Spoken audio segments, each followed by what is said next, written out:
என்னது யாரையுமே காணுமே.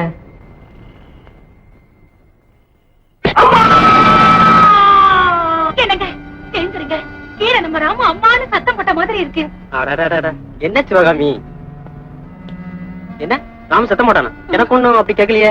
இல்லைங்க, அந்த சத்தம் என் காதுல நல்லா கேட்டுதுங்க. கீழே யாராவது திருடன் கிட வந்திருப்பான், போய் பாருங்க. சரி சரி, நீ இங்கே இரு, நான் போய் பார்த்துட்டு வரேன்.